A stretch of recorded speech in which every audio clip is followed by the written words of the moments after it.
경제 이슈와 상식이 궁금하시다면 경제 유캐스트 오디오로 듣는 키워드 경제. 안녕하세요. 저는 경제 유캐스트의 팟캐하는 김 기자입니다. 네, 안녕하세요. 저는 윤 기자입니다. 어떻게 하면 편하게 쉽게 여러분들의 경제 이야기를 좀 들려드릴까 좀 저희가 많이 고민을 좀 하고 있잖아요. 네. 그래서 영화나 드라마에 나온 친숙한 에피소드를 소재로 삼으면 어떨까 생각을 했어요. 사실 저도 영화나 드라마 보는 걸 많이 좋아하기도 하고 네. 드라마 특히 또 많이 재밌어 하거든요. 네. 그러니까 그 드라마나 영화를 보면 그때 당시 시대상을 볼 수 있는 것 같아요. 그래서 여러 가지를 좀 고민을 만 했었고 그래서 네. 그때 그 시대상을 둘러싼 경제 얘기는 또 어땠는지 좀 들려보도록 해보겠습니다. 오늘은 넷플릭스에서 많이 좀 남자분들한테 인기를 얻고 있는 드라마가 하나 있는데 그게 바로 잉글리시 게임이라고 합니다. 이게 그때 당시 좀 시대상이 좀 많이 나오는데 이게 뭔 드라마냐면은 도시 시민들의 삶을 잘 보기 힘들잖아요. 근데 요 드라마는 당시의 노동자들이 좀 많이 좀 나오긴 하더라고요. 주무대는 1870년대 영국이 무대이고 영국이 세계 최강국으로 지위를 갖고 있으면서 미국과 독일의 거센 도전을 받던 때이기도 합니다. 때 그 축구의 발상, 그 축구를 둘러싼 뭐 귀족과 그 이후 노동자 계급 간의 대립과 화합을 좀 드린 드라마라고 볼 수 있어요. 드라마의 첫 시작에는 1879년 축구를 즐기고 있는 영국 사람들이 나옵니다. 이때까지만 해도 축구는 럭비와 크게 다르지 않았어요. 스크럼을 짜고 우르르 상대편을 골대로 몰려가는 그런 형태입니다. 윤 기자님도 지금 보시기에 지금 이게 축구인지 아니면 떼싸움인지 구분이 안 되잖아요. 네, 맞아요. 구분이 안 됩니다. 그리고 이게 당시 축구 같은 경우에는 뭐 나름 그때 뭐 뱅커니 뭐 지역 공장의 뭐 사장들인 이런 지역 유지들이 하고 있는 고급 스포츠라고 할 수 있긴 했었는데 그래도 폴로나 뭐니 해도 귀족 스포츠는 폴로죠. 아니면 크리켓 이런 게임을 하다 보니까 사실 좀 그런 게임 같은 경우는 서민들이 좀 즐기는 게임이랑 거리가 멀었거든요. 근데 축구는 달랐어요. 이게 워낙에 또 룰도 간단한 편이면서 골대랑 공만 있으면 누구나 즐길 수 있는 거잖아요. 그러다 보니까 평민들, 뭐 노동자들 이런 분들이 또 많이 더 즐겼었고 같은 운동이라고 하더라도 귀족들을 하니까 약간 달랐던 게 이들은 축구를 순수 아마추어로 생각을 했어요. 몸을 맞부딪히면서 우정을 쌓는 순수 아마추어 스포츠로 봤던 거죠. 여기서 흥미있는 장면이 또 하나 나오는데요. 당시 신문 기자가 그 극중 주인공인 아서라는 사람한테 뭐 이 사람은 당대 최고의 축구 스타이자 뭐 귀족 뱅커이긴 한데요.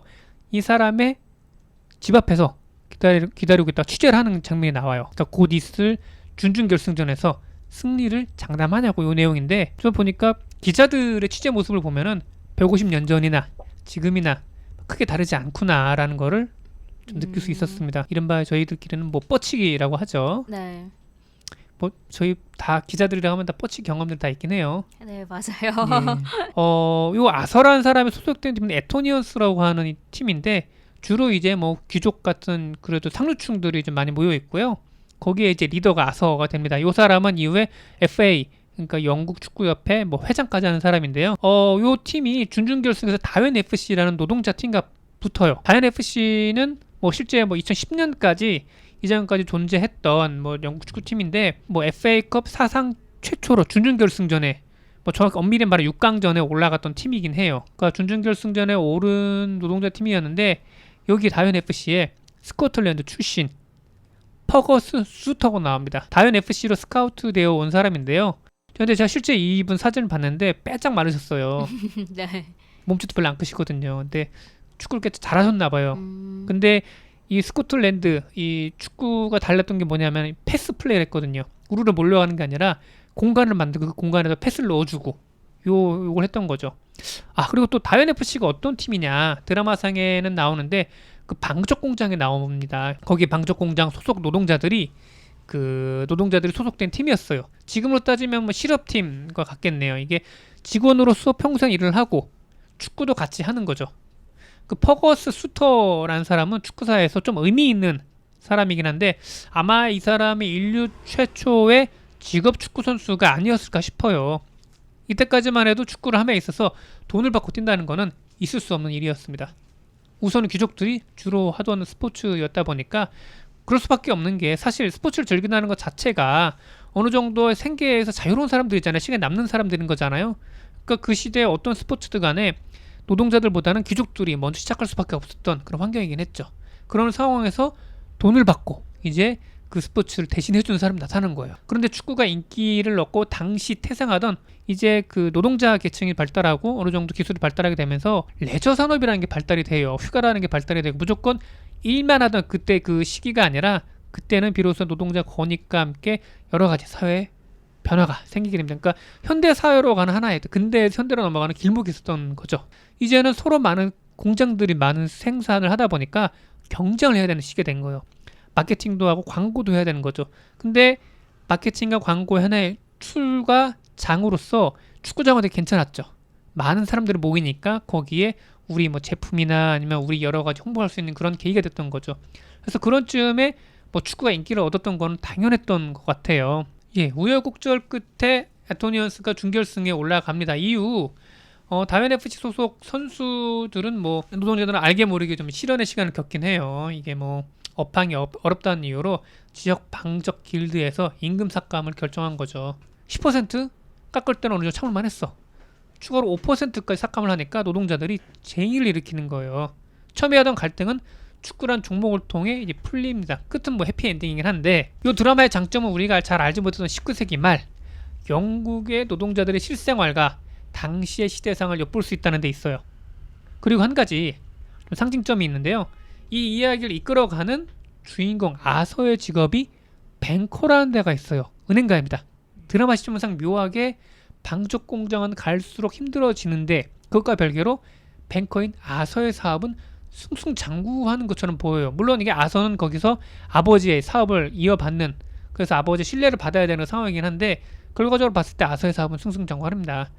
요 시기와 같은 상징점을 보면은 이런 부분이 쉽게 이해가 됩니다. 바로 이 시기가 인류 역사상 첫 글로벌 장기 불황과 맞닿아 있기 때문이었거든요. 경제 공황하면 다들 1930년대를 연상을 하는데 사실 그 이전에 더 깊고 긴 장기 불황 시기가 있었어요. 바로 다현 FC 선수들이 귀족들과 축구를 하며 그들만의 노동자 의식을 높이던 1870년대부터 1890년대 말까지 있었던 장기 대불황입니다. 그 이탈리아 사회학자인 조반니 알기가 지은 장기 20세기라는 책을 보면 나오는데요. 이때 어느 때냐? 기계가 발명이 되고 생산력이 극대화되던 때예요. 드라마에서 보면 면산업이 나오는데 19세기 영국의 주력 산업 중 하나가 바로 이 방직 산업이었거든요. 근데 1813년 이 산업에는 20만 명 이상의 수동 직기 직공이 있었는데 1860년 경이 되면 40만 개의 동력 직기가 작동되면서 수동 직기 직공이 사라집니다. 그 수십 년에 걸쳐 뭐 이루어진 변화긴 한데 기계화가 진행되면서 즉 기술이 발전하면서 수많은 일자리가 사라지던 때였던 거죠. 기계화의 진전은 또 생산력의 극대화를 의미합니다. 생산량은 증가하는데 고용은 그렇게 많이 늘지 않고 다시 이렇게 돈을 주고 살만한 구매력 있는 사람들의 소득이 늘지 않는 거예요. 이게 보면은 최근에 그 고용 없는 성장과 맞닿아 있고 수요가 공급을 따라가지 못하는 상황이 되는 거죠. 당연히 경기는 침체될 수밖에 없는 상황에 있는 거예요. 게다가 이때는 영국 중심의 국제 질서가 천천히 무너지는 때입니다. 그러니까 지금이랑 비슷해요. 얼추요. 네. 지금도 보면 4차 산업혁명 중간에 있고 게다가 이제 기술이 발전하면서 네. 더군다나 저희가 지금 겁내하는 거는 19세기 노동자들은 기계의 발달에 따른 일자리의 상실을 우려했다면 21세기 노동자인 저희들은 AI 발달에 따른 우리의 일자리가 잃을 거를 걱정하고 있는 거잖아요. 네. 게다가 그때도 마찬가지지만 지금도 생산력이 늘어나면서 수요는 따라가지 못하다 보니까 안 팔리게 되는 거죠. 네. 그래서 저성장이 지속되는 거죠. 그렇죠. 예.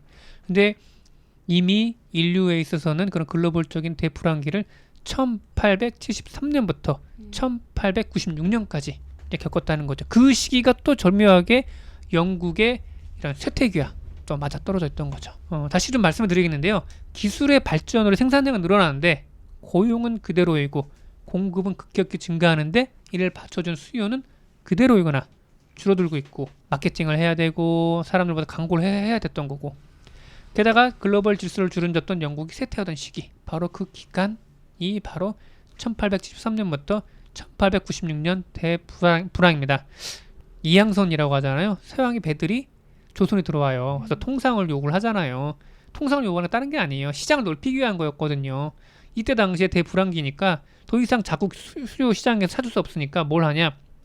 식민지를 개척하기 위한 제국주의 경쟁이 불을 뿜게 됩니다. 더 극대화된 거죠. 그래서 이 경쟁은 이 시장을 찾기 위한 이 경쟁은 결국은 1914년 1차 세계대전의 발발로까지 이어지게 되는 것이죠. 그때 당시에는 상당히 좀 노동자들 입장에서 힘들었던 시기였던 거죠. 금료는 깎이죠. 기업의 물품은 팔리지가 않죠. 게다가 이 영국 중심의 세계 질서가 점점 무너지고 있는 거죠.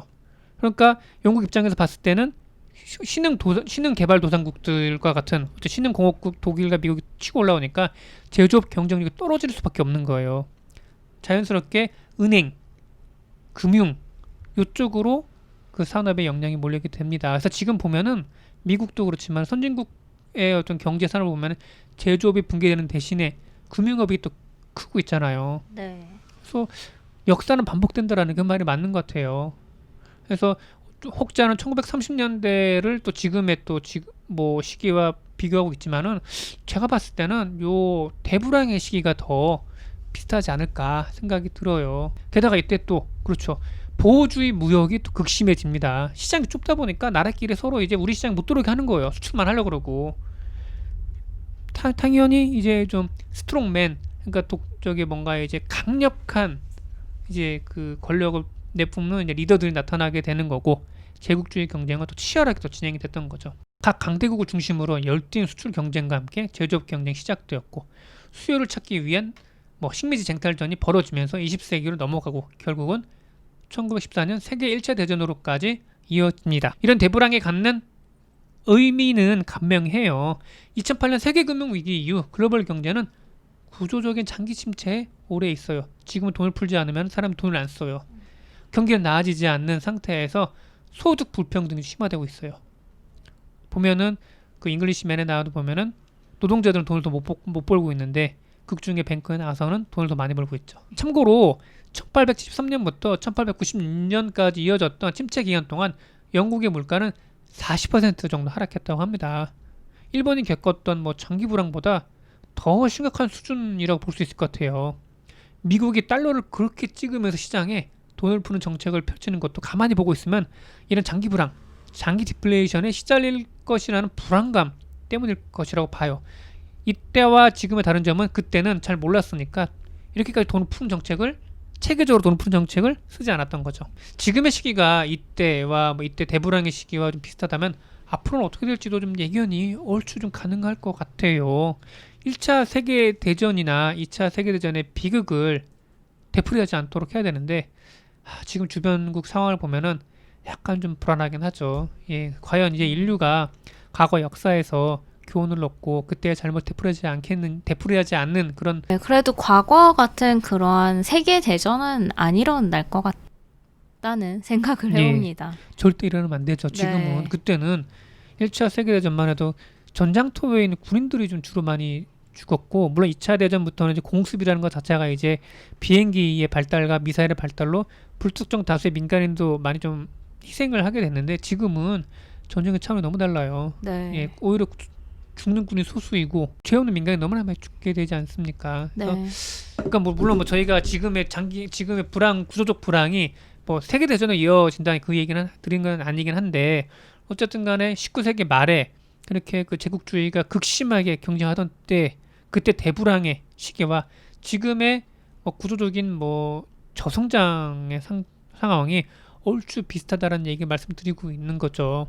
그리고 당시에 영국 체제의 중심에도 영국이 도전을 받게 됐고 그 다음에 지금 체제의 중심 미국이 또 중국의 거센 도전을 받고 있는데 모르겠습니다. 앞으로 어떻게 될런지. 근데 분명한 거는 지금의 지금 저희 갖고 있는 구조적인 저성장 구조가 생각외로 오래 갈 수도 있다는 얘기예요. 예, 그때 19세기엔 거의 30년을 이렇게 있었잖아요. 이제 저희는 10년을 좀 지나왔습니다. 어떻게 될지 모르겠습니다만은 획기적인 뭔가 성장을 할 수 있는 획기적인 뭐 구조적인 그런 변화가 있지 않는 이상은 조금 더 좀 참고 기다려야 되지 않을까 그런 생각을 해봅니다. 그 19세기의 대불황 얘기를 좀 말씀드리면서 최근에 21세기에 들어온 이 구조적인 이 장기 불황에 대해서 말씀 들어봤어요. 오늘 이 내용이 어느 정도 이제 뭐 인사이트를 들었다 그러면은 좀 구독과 좋아요 많이 부탁드리도록 하겠습니다. 예, 오늘 여기까지 좀 마치도록 할게요. 네, 감사합니다. 예, 들어주셔서 감사합니다. 여러분의 구독과 좋아요는 큰 힘이 됩니다.